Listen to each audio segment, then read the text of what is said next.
power sources, power cords.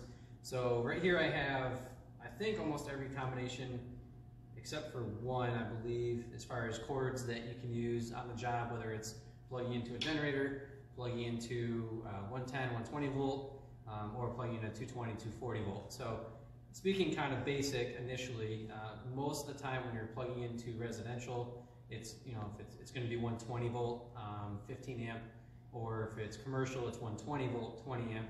On the higher phase, or it's still single phase, but higher voltage, or amperage I should say, you're plugging into 210 on residential, no, I'm sorry, 220 on residential, 240 on commercial. At that point it's either 30 amp, 40 amp, or 50 amp. So it just depends on how it's wired, but when you guys are using machines, obviously most of the machines that you have for portable extractors, they're going to be 110, 120 volt cords, you know, essentially like this. Your end is either going to look just like this, where you've got your ground and then two spades that are, you know, two parallel terminals there. That would be considered a 15 amp NEMA 15 plug for the male end.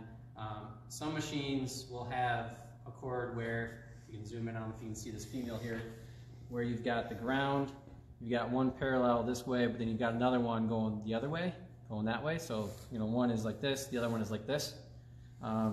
That would be a 20 amp plug. So this, what this is here, this is just a simple adapter. So if your machine has the 20 amp male, you can plug it into this adapter, and then this you can plug into the 15 amp outlet. There are outlets, if you zoom over onto this outlet here,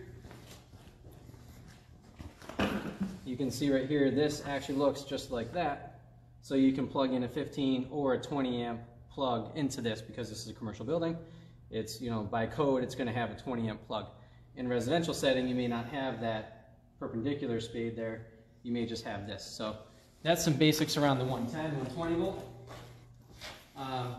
When you start working with multiple circuits, so if you have a portable extractor or a vacuum or some other machine that has two cords that are 110 or 120 each, and you want to put it on a single 220, there's a couple ways of doing that.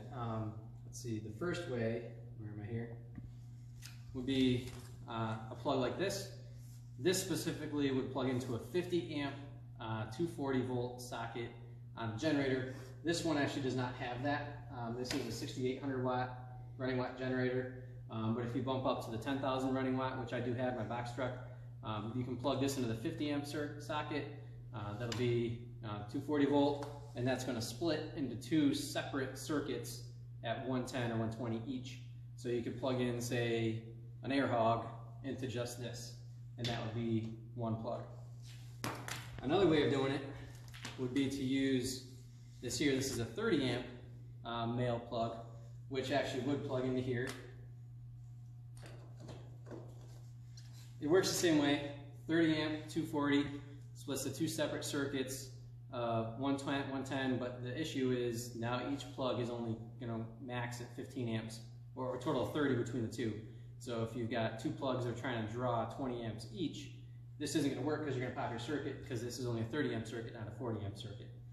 So if you're pulling higher amps per cord, you'll need this setup plugged into a 50 amp breaker on your generator. But if you have two cords that only require 15 amps or less, then you can do this here. So that's option 2. Of course, the easy options would be to plug your cord directly into there. So if this is your the cord on whatever machine you're using, you just plug it directly into there, and then your cord number, if this is cord number 1, you take cord number 2, plug it into there, and then you've got one circuit and two circuits.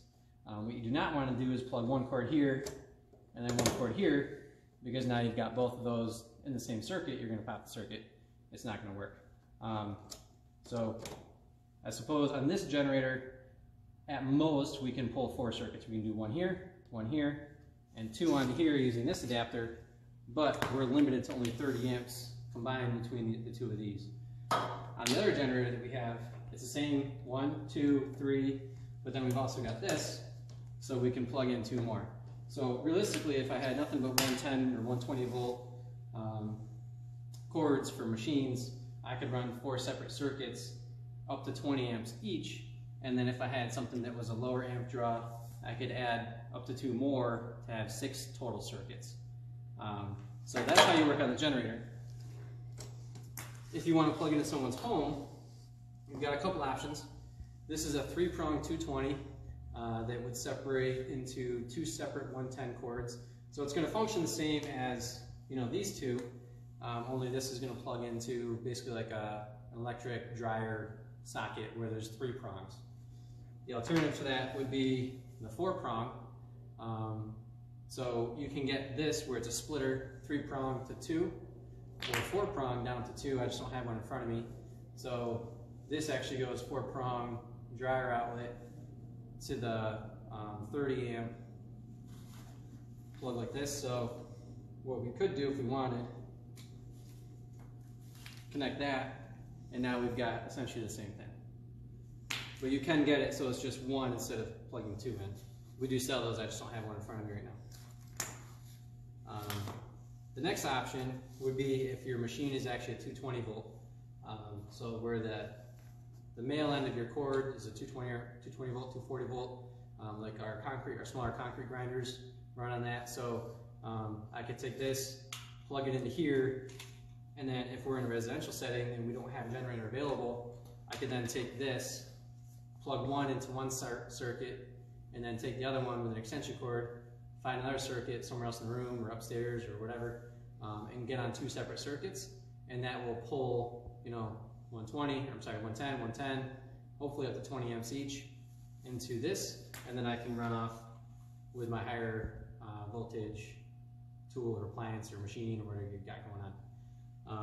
So that kind of explains all the different adapters and how you can go 3-prong, 4-prong, and then all the different combinations of each. Lastly, so our concrete grinders, they work off a 3-prong adapter just like this. The machine itself has, it's the male end, 3-prong. If you go to Home Depot and you're looking at these ends, you're going to find some are rated for 20 amps and some are rated for 30 amps. You want the one rated for 30 amps. They are different size. They look exactly the same, but if you were to connect the 20 amp to the 30 amp, it's the same shape, but slightly more expanded. You can kind of force it in there, but I wouldn't recommend it because obviously the 20 amp is only rated for 20 amps. You can burn it out. And basically what happens on the inside of this, where your wires are connected, you're going to start melting the inside of that if you're trying to pull too much power from what it's rated for. Or it'll also start melting if you have like a bad connection. So if your wires are in there and they're pulling out or it's not tight enough from your screws, then if you're tugging on the wire from the other end and they start to pop out, you'll fry these. So just a little background history on those. If anyone has any questions, feel free to reach out anytime. But when you're looking at these, you definitely want to make sure you've got the 30 amp, not the 20 amp when you're using a 220 or 240 volt machine. Also, on your generator, if your machine runs 3 terminals, your generator is going to run 4 terminals. So of course you'd have to wire up a cord that'll plug in with 4, and your female is going to be 3.